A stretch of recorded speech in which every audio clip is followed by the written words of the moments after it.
Olá, eu sou Paulo Steckel e esse é mais um vídeo do vlog Ciência Espiritual. E hoje eu vou falar sobre um assunto que provavelmente vocês já tenham lido alguns artigos meus sobre isso, algumas traduções que tenho feito de textos em inglês sobre não dualismo. E hoje eu vou explicar um pouco mais o que é este conceito, muitas vezes difícil de se entender para quem não está acostumado com meditação principalmente. E hoje nós vamos falar de não dualismo e estados místicos que estão relacionados. Vamos lá?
Para falar sobre o que é não dualismo nesse vídeo, eu vou me basear em dois materiais. Um artigo meu escrito há algum tempo chamado Sabores da Não Dualidade e um livro bastante conhecido, mas que até hoje não foi traduzido para a língua portuguesa e que eu estou traduzindo aos poucos, que é o livro do pesquisador chamado David Robert Loy, chamado Non-Dualism in Buddhism and Beyond, que é o título atual deste livro, Não Dualismo no Budismo e Além, que foi publicado em 2019, mas que na verdade é uma republicação, né, atualizada de uma obra anterior, que é da década de 80 ainda, né, de artigos do David Loy que foram publicados como esse livro, Não Dualidade, um estudo em filosofia comparativa.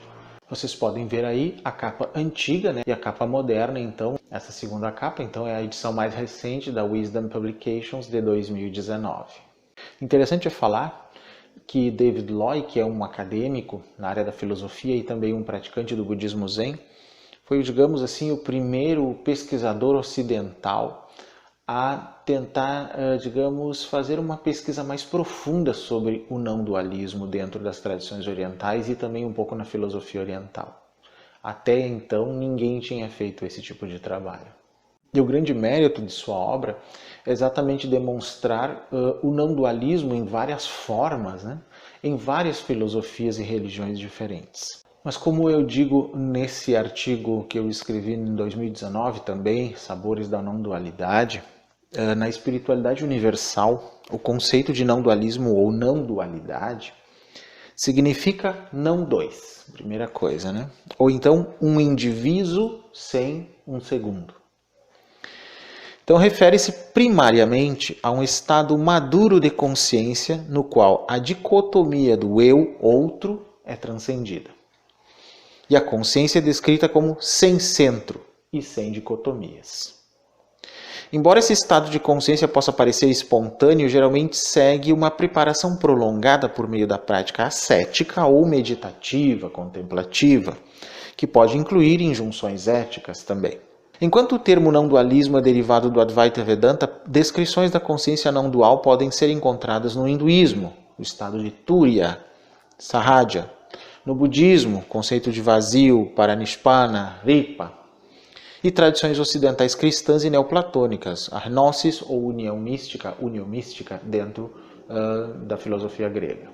Mas a ideia asiática de não dualismo é desenvolvida nas filosofias védica e pós-védica do hinduísmo, bem como nas tradições budistas, como o próprio David Loy confirma no seu livro. Os vestígios mais antigos do não dualismo no pensamento indiano são encontrados nos Upanishads hindus, especialmente no Brihadaranyaka Upanishad e o Chandogya Upanishad, que enfatizam a unidade da alma individual como Atman, e o Supremo chamado Brahman.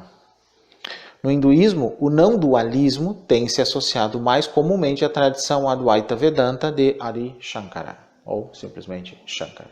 Já na tradição budista, a não dualidade está associada aos ensinamentos de Shunyata, ou o vazio, a vaziedade, a vaziez, como muitos podem traduzir. E também a doutrina das duas verdades, da qual eu já falei em vídeo anterior, né? A verdade relativa ao convencional e a verdade absoluta ou suprema. Também é o ensinamento Madhyamaka da não dualidade da verdade absoluta e relativa, então, né? E a noção Yogacara de mente e pensamento apenas, chamada Chitta Matra, ou apenas representação, vem de Jnapti Matra.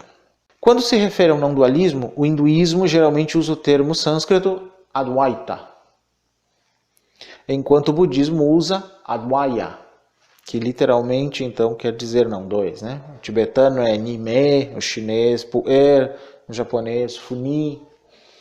Advaita, primeira definição, então vem das raízes sânscritas a, não, e dvaita, dual, geralmente traduzido como não dualismo, não dualidade, não dualista.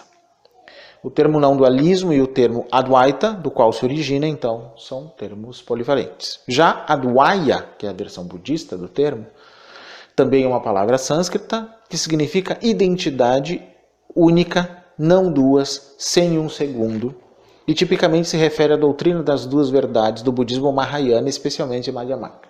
Uma das primeiras vezes em que a palavra Advaita aparece é no versículo 4.3.32 do Brihadaranyaka Upanishad, mais ou menos 800 anos antes da Era Comum, e nos versículos 7 e 12 do Mandukya Upanishad, entre 500 antes da Era Comum e 200 depois da Era Comum.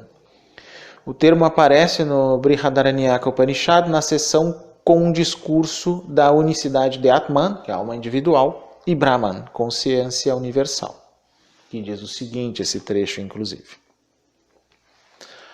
Um oceano é aquele que vê, sem qualquer dualidade, Advaita. Este é o mundo de Brahma, ó rei. Assim, Yajnavalkya o ensinou. Este é o seu maior objetivo, este é o seu maior sucesso, este é o seu maior mundo, essa é a sua maior felicidade. Todas as outras criaturas vivem em uma pequena porção dessa felicidade. O termo não comum também foi usado nas primeiras edições dos Upanishads em idiomas ocidentais que não o em inglês desde 1775. Esses termos entram no idioma inglês e depois nas outras línguas a partir de traduções literalmente inglesas do Advaita, subsequentes à primeira onda de traduções inglesas dos Upanishads. Essas traduções começaram com o trabalho de Max Miller, né, que viveu entre 1823 e 1900, que traduziu ele, então, Advaita como monismo, como muitos estudiosos recentes têm feito. No entanto, alguns estudiosos afirmam que Advaita não é realmente monismo. O não dualismo é um conceito difuso, para o qual muitas definições podem ser encontradas.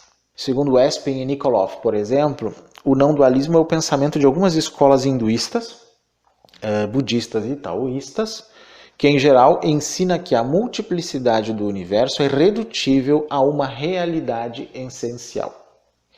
Entretanto, como existem ideias e termos similares em uma ampla variedade de espiritualidades e religiões antigas e modernas, nenhuma definição única para a palavra inglesa non-duality, que é o nosso português não-dualidade, pode ser suficiente, e talvez seja melhor falar de várias não-dualidades ou teorias de não-dualidade.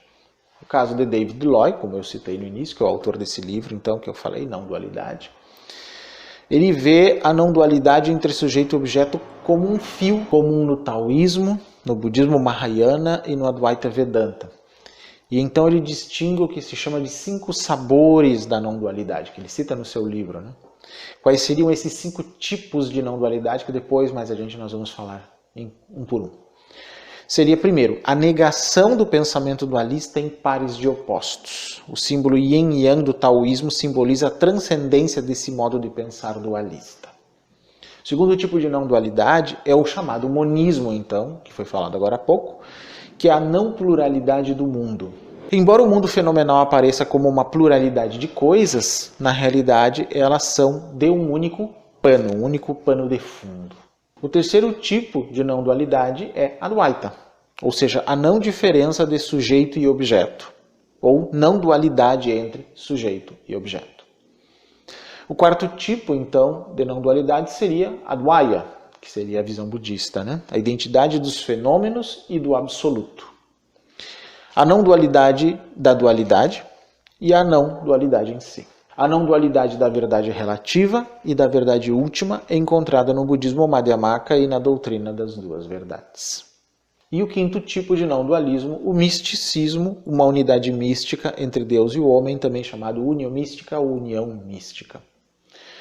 Interessante que se fala em absoluto aqui no quarto tipo de não dualidade, mas esse absoluto dentro do budismo não corresponde a Deus, ele corresponde a Deus no quinto tipo, que é o do misticismo. Então, fica bem claro aqui que existem não dualismos que são teístas, não dualismos que são não teístas e não dualismos que não são nenhuma coisa nem outra.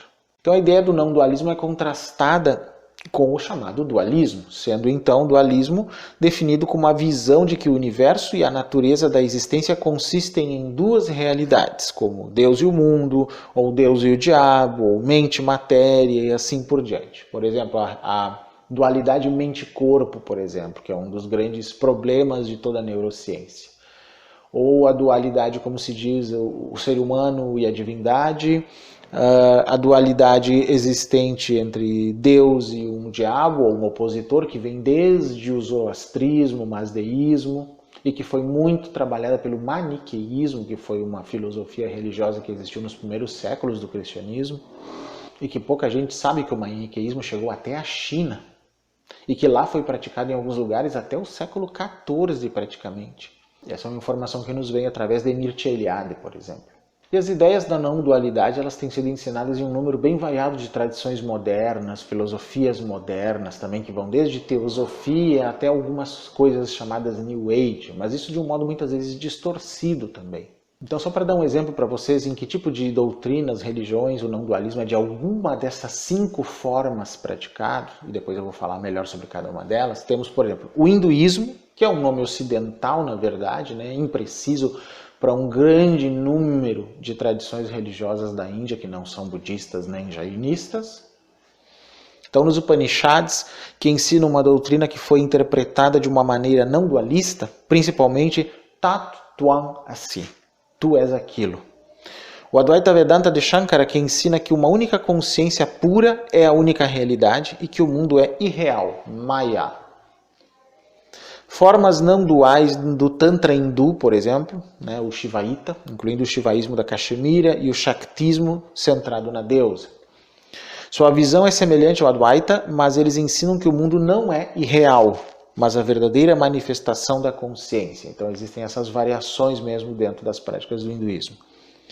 Formas do modernismo hindu que ensinam principalmente Advaita, ou chamado Neo-Advaita, e os santos indianos modernos como Ramana Maharshi e Swami Vivekananda, que seriam não dualistas.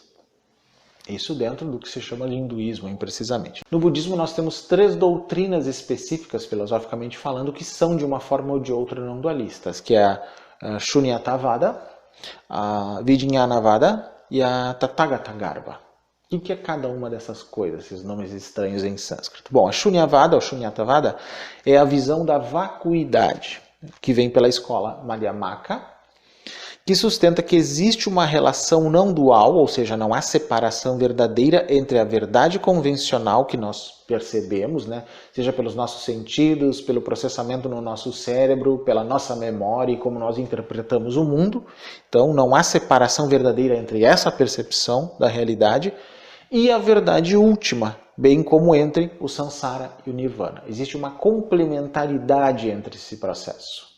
Então, isto seria, em linhas assim muito imprecisas, né, em poucas palavras, a Shunyatavada. O outro tipo de não dualismo é chamado Vijñanavada, e aí vem pela escola Yogacara, é a visão da consciência, e sustenta que não há uma divisão perceptiva e conceitual última entre um sujeito e seus objetos, ou um conhecedor e aquilo que é conhecido. Também argumenta contra o dualismo mente-corpo, sustentando que só existe consciência. Então ela seria esta a resposta da filosofia budista Yogacara ao problema mente-corpo que é buscado por filósofos e por neurocientistas atualmente. E o terceiro tipo de não dualismo budista é o pensamento Tathagata-garbha, que sustenta que todos os seres têm o potencial para se tornarem Budas. Literalmente é essa filosofia que criou a noção de natureza de Buda, de que nós temos a natureza de Buda e que o Buda possui, então, nessa natureza de Buda, 3 corpos ou repositórios ou manifestações, que é chamado Dharmakaya, Sambhogakaya e Nirmanakaya. O budismo Vajrayana, incluindo as tradições budistas tibetanas chamadas Dzogchen e Mahamudra, seriam, a partir deste desenvolvimento Tathagata-garbha, também mais do que não dualistas. Mas, na verdade, essas duas últimas filosofias, elas incorporam esses 3 tipos de não dualismo de uma forma ou de outra, né?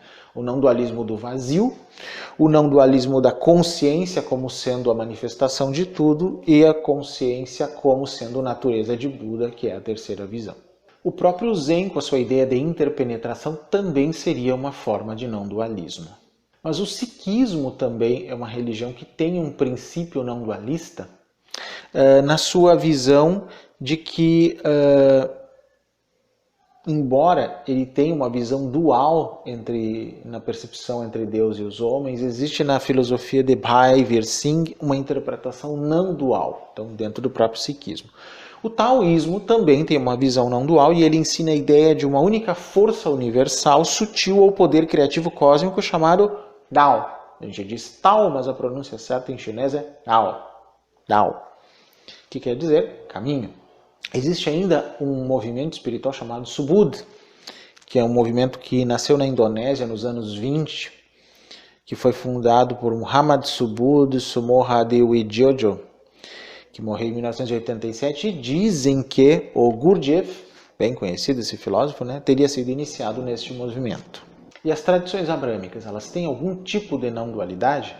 Pois bem, místicos cristãos que promovem uma experiência não dual, como Meister Eckhart e Julian de Norwich, o foco desse não dualismo cristão é aproximar o adorador de Deus e realizar uma unidade com o divino, que é a união mística. O sufismo, também aí, né, inserido no islamismo, cada vez mais conhecido no ocidente, possui seu aspecto não dual. E a própria Cabala judaica, especialmente a Cabala não dualista, que atualmente tem sido divulgada mais pelo Rabino J. Michelson, inclusive do qual tenho feito a tradução de vários artigos dele, traduções estas que foram autorizadas a mim pelo próprio J. Michelson. E tradições ocidentais que têm a ver com o não dualismo? Bem, o neoplatonismo, que ensina que existe uma única fonte de toda a realidade, ou filósofos ocidentais como Hegel, Spinoza, Schopenhauer, que defenderam diferentes formas de monismo filosófico ou idealismo. Transcendentalismo, que foi influenciado pelo idealismo alemão e religiões indianas. Até a teosofia, que é uma noção apresentada por Helena Blavatsky, tem alguns aspectos não duais, basicamente é muito ligado ao Dvaita Vedanta. E o movimento Nova Era tem alguns aspectos, às vezes, que mistura conceitos de não dualismo com dualismo. É fácil encontrar aspectos não duais, né, dentro dos movimentos Nova Era, mas também algum tipo de maniqueísmo que nada mais é do que dualismo, é uma mistura. Então não podemos dizer que o que se chama de Nova Era realmente é a não dualista. No livro de Loy, então, sobre não dualidade, que é o que eu vou falar agora, ele diz que 3 tradições em especial falam sobre o não dualismo, e elas são importantes nas 5 definições de dualismo que nós vamos falar depois. Essas 3 tradições seriam o budismo, mais especialmente o budismo Mahayana, o Vedanta, ou mais especificamente o Advaita Vedanta, definido por Shankara, e o taoísmo. Como ele diz no próprio livro dele, devo observar desde o início que nenhum desses 3, né, o budismo Mahayana, o Advaita Vedanta e o taoísmo, nenhum desses 3 nega completamente o mundo relativo dualístico com o qual estamos familiarizados e pressupomos como senso comum. O mundo como uma coleção de objetos distintos interagindo casualmente no espaço e no tempo. Nenhum deles nega isso. A alegação deles é, antes, que existe uma outra maneira, não dual, de experimentar o mundo, e que esse outro modo de experiência é, na verdade, mais verídico e superior ao modo dualista que costumamos dar como certo. A diferença entre tais abordagens não dualistas e ocidentais contemporâneas é que estas construíram sua metafísica somente com base na experiência dualista, enquanto as primeiras reconhecem o profundo significado da experiência não dual, construindo suas categorias metafísicas de acordo com o que ela revela. E como ele mesmo diz, diferentemente das especulações de filósofos ocidentais, a filosofia oriental se baseia na meditação para confirmar este não dualismo, essa percepção não dualista, digamos assim. E aí sim é possível, como ele diz, a experiência não pode ser alcançada ou mesmo compreendida conceitualmente, então apenas com a própria experiência meditativa. Aí ele diz mais adiante na sua obra, o filósofo Yogacara Asanga apontou que existem apenas 3 argumentos decisivos para o idealismo transcendental e parece-me que os mesmos 3 argumentos se aplicam à alegação de não dualidade. Quais seriam esses 3 argumentos? Primeiro, há a intuição direta da realidade, ou não realidade, por aqueles que despertaram para ela. Então, existem aqueles que despertaram para uma não dualidade, para uma realidade que vai além daquilo que nós percebemos. Bom, interessante que quando ele escreveu esse livro, e ainda nesta edição de 2019, ele não faz nenhuma citação da neurociência, mas a neurociência tem feito muitos experimentos que mostram que a nossa percepção do mundo é irreal, ela não corresponde à realidade. Obviamente que eles não fizeram no passado, nem o Buda e nem outros praticantes de meditação, nenhum experimento neurocientífico para isso. Apenas a sua própria observação, sua própria percepção. E acertaram muito bem pelo que nós vemos, porque o que as experiências da neurociência demonstram está praticamente dentro do que eles viram. Nós não percebemos as coisas como realmente são. Nós criamos uma narrativa dentro da nossa mente, baseado no que nós percebemos desde que nascemos, na forma como isso vira memória, na forma como isso é acessado cada vez que nós vemos novamente um objeto, ou o mesmo objeto, ou quando vemos objetos novos, como a nossa memória fica procurando correlações dentro da nossa mente para que a gente possa interpretar, e isso não é o mundo real. Isso simplesmente são as elaborações conceituais que nós fazemos, basicamente é isso. Essas elaborações conceituais, que são chamadas de Savikalpa dentro do Advaita Vedanta, por exemplo, elas são simplesmente uma interpretação do chamado Nirvikalpa, que seria a percepção nua, pura, esta sim não dual. E essas percepções, essas elaborações conceituais são chamadas de Papancha ou Prapancha dentro do sânscrito budista. Então elas são a nossa forma de interpretar o mundo, mas elas não são o mundo. Elas não são o mundo. Então a forma como nós vemos, ouvimos e todos os sentidos e até emocionalmente como nós consideramos as coisas, as pessoas, o pensamento, as lembranças, não é assim. Nós só percebemos um reflexo disso, não a realidade. O segundo argumento de Asanga é que o relato que os Budas ou outras pessoas iluminadas dão de sua experiência na fala ou na escrita é o que nós temos como uma referência à não-dualidade. E o terceiro argumento de Asanga é a experiência da não-dualidade que ocorre no samadhi, ou êxtase, profundo da meditação, quando os concentrados veem as coisas como realmente são, que seria o meio de confirmar aquilo que a filosofia nos diz. E aí vamos falar agora dos 5 tipos de não-dualidade na versão de David Loy no seu livro Non-Duality. O primeiro tipo é a chamada negação do pensamento dualista. Diz um pensamento de Chuang Tzu, um budista, é porque existe que existe não é. É porque existe não existe, que existe, existe. Sendo essa a situação, os sábios não abordam as coisas nesse nível, mas refletem a luz da natureza. Então, a negação do pensamento dualista em pares de opostos. Então, como eu disse antes, o símbolo yin-yang do taoísmo simboliza a transcendência desse método de pensar dualista. Então essa nossa primeira não-dualidade é uma crítica ao pensamento dualista, ou seja, do pensamento que diferencia aquilo sobre o que é pensado em 2 categorias opostas, ser e não ser, sucesso e fracasso, vida e morte, iluminação e delusão e assim por diante. O problema com tal pensamento, segundo Loy, é que embora as distinções sejam feitas geralmente para se escolher uma ou outra, não podemos tomar uma sem a outra, uma vez que elas são interdependentes. Então, afirmando uma metade, a gente mantém a outra também, Como diz Nagarjuna sobre isso, um grande filósofo budista, sem relação com o bom não há ruim, na dependência da qual formamos a ideia de bom. Portanto, o bom é ininteligível. Não existe bom não relacionado a ruim. Todavia, formamos nossa ideia de ruim em dependência disso. Portanto, não há mal. O pensamento dualista é criticado como pensamento incorreto, mas a distinção entre pensamento correto e incorreto é ela mesma dualista. Assim, de fato, é a própria distinção entre pensamento dualista e não dualista, ou entre dualidade e não dualidade em geral. Levada a esse extremo, a perfeição da sabedoria não deve ser vista nem da dualidade, nem da não dualidade. Portanto, tal ensinamento tende naturalmente à autonegação e ao paradoxo, devido à sua aparente violação da lógica, especialmente da lei da identidade.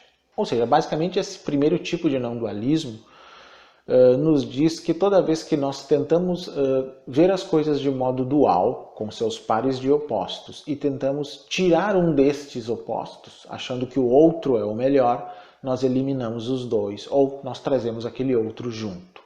E por isso, nessa filosofia, que o Taiji, aquele velho símbolo do Yin no Yang, né, que é uma espécie de gota branca e outra escura, tem um círculo branco dentro da parte preta e um círculo preto dentro da parte branca, mostrando que os dois são complementares e não podem ser separados.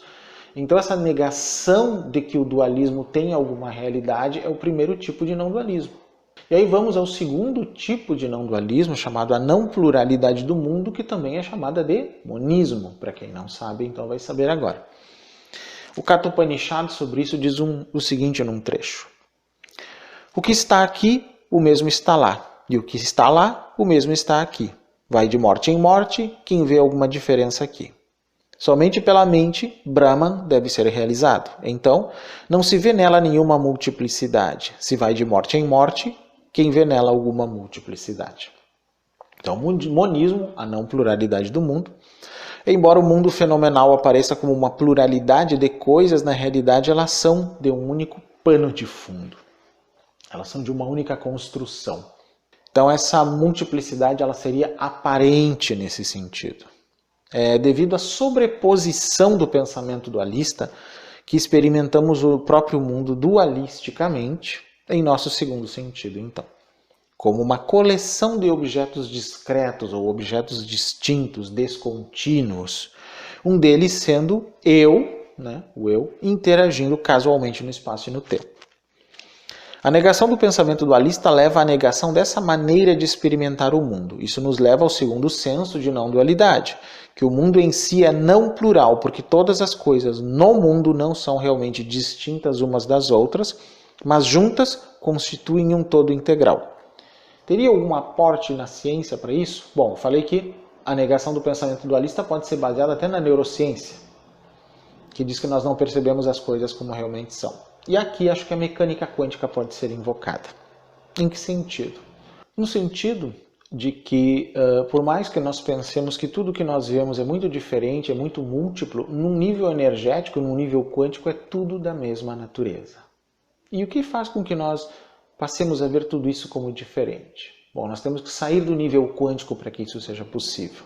Por exemplo, o pensamento sistêmico diz que, subindo do nível quântico para um nível mais macroscópico, é a interação entre todos os níveis energéticos que formam, né, as partículas que vão dando para a gente a sensação do mundo que nós vemos. Mas mesmo assim isso é uma definição muito imprecisa, porque isso não significa que nós vemos o mundo como nós vemos. Ainda assim existe mais uma delusão que é dada pelo nosso sistema de percepção, os nossos 5 sentidos, os órgãos dos sentidos e a interpretação que é feita disso dentro do nosso cérebro. E que através do processamento mental nos dá uma imagem de algo com o qual nós interagimos. Mas essa imagem é uma imagem referencial unicamente relacionada à interação. Literalmente, o único mundo que nós percebemos é o mundo com o qual nós interagimos. Nós não percebemos o mundo com o qual nós não interagimos.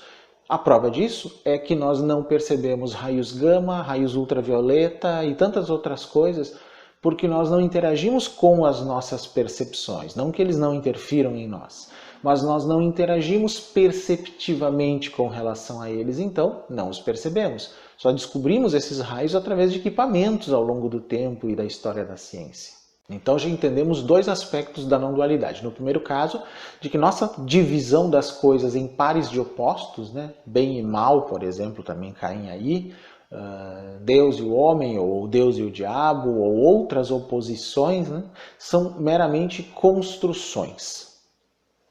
Aí no segundo pensamento, essa multiplicidade é aparente, é uma forma como nós interpretamos apenas aquilo com o qual nós interagimos.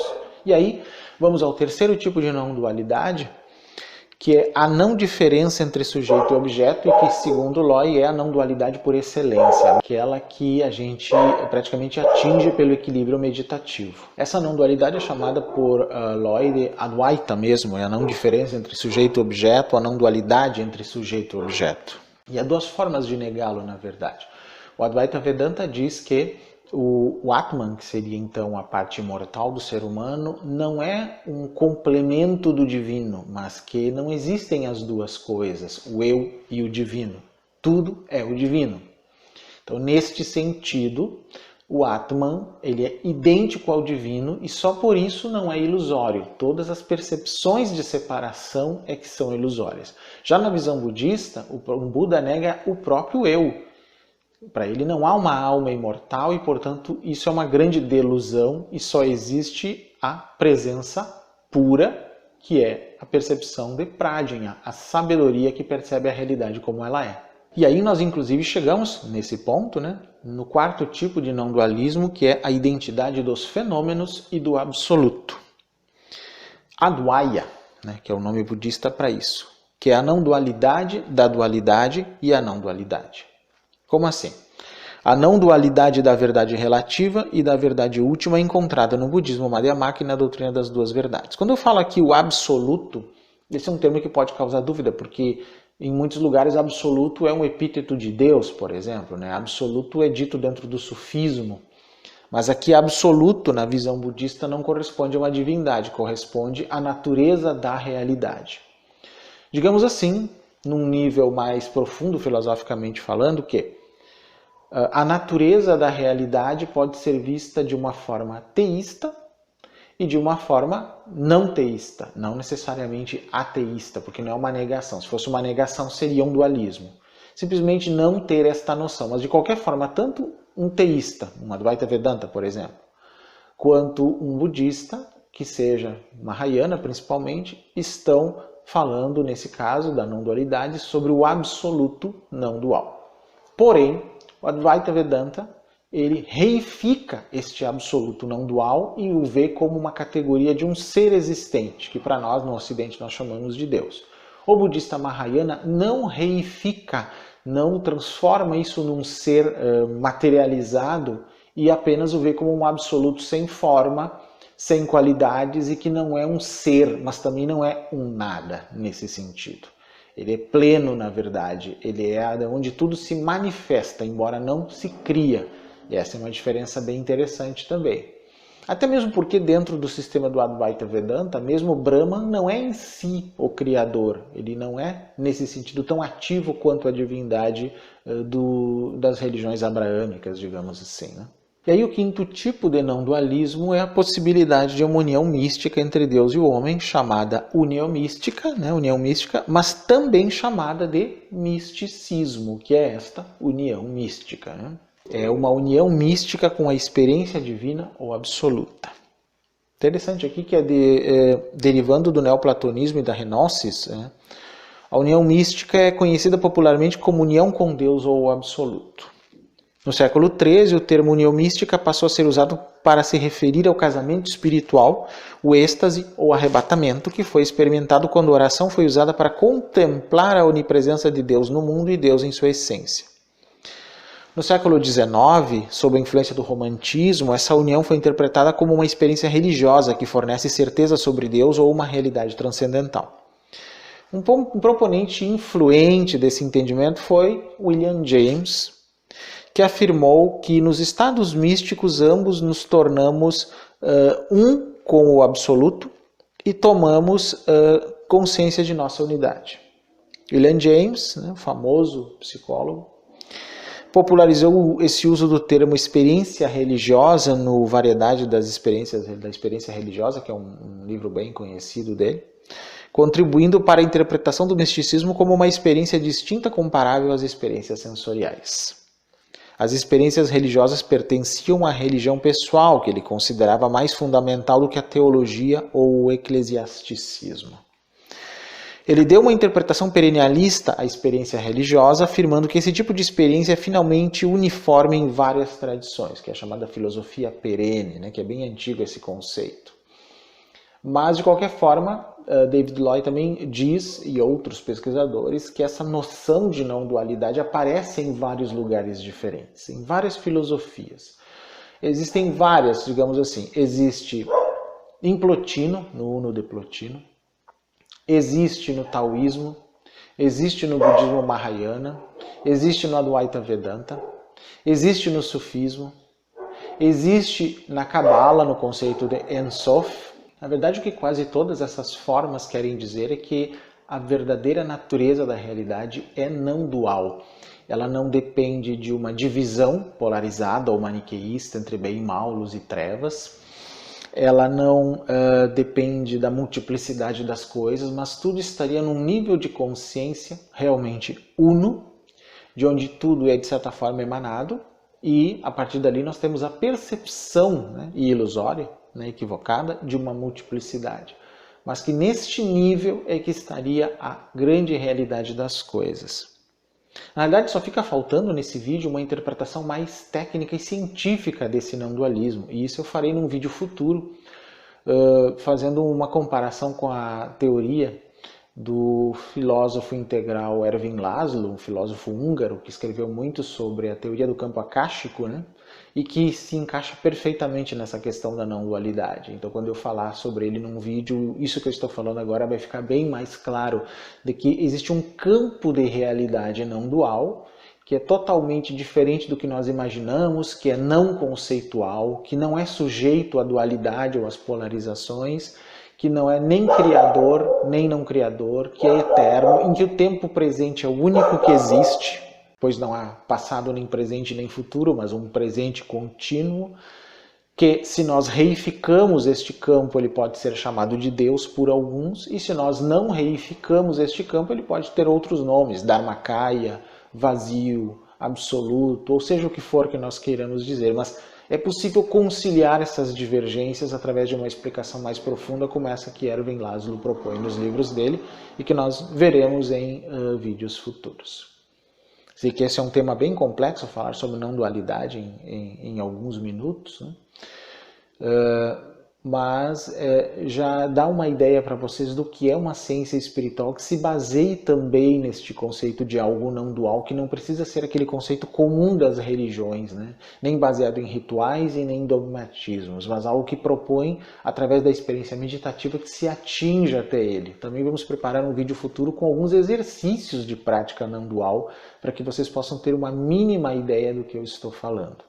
Espero que tenham gostado, que não tenham achado muito complicado, mas se acharem, por favor, façam perguntas, né? Eu estou preparando para mais adiante também um vídeo chamado Perguntas e Respostas Polêmicas, né, número 1, em que eu vou escolher algumas das perguntas que me têm sido enviadas, baseadas nos vídeos anteriores, e que eu vou responder a todas elas. Vocês podem mandar para esse e-mail, pstekel@gmail.com, todas as perguntas de vocês, e eu vou selecionar as que eu considere mais úteis para um vídeo que vai aparecer daqui a umas 2 ou 3 edições, e que acho que vai ajudar muito a tirar várias dúvidas dos vídeos anteriores. Se gostaram, curtam o vídeo, compartilhem, não se esqueçam de se inscrever no canal, passar para as pessoas que vocês gostam, e na próxima semana eu estarei aqui com algum outro assunto bem interessante sugerido por vocês.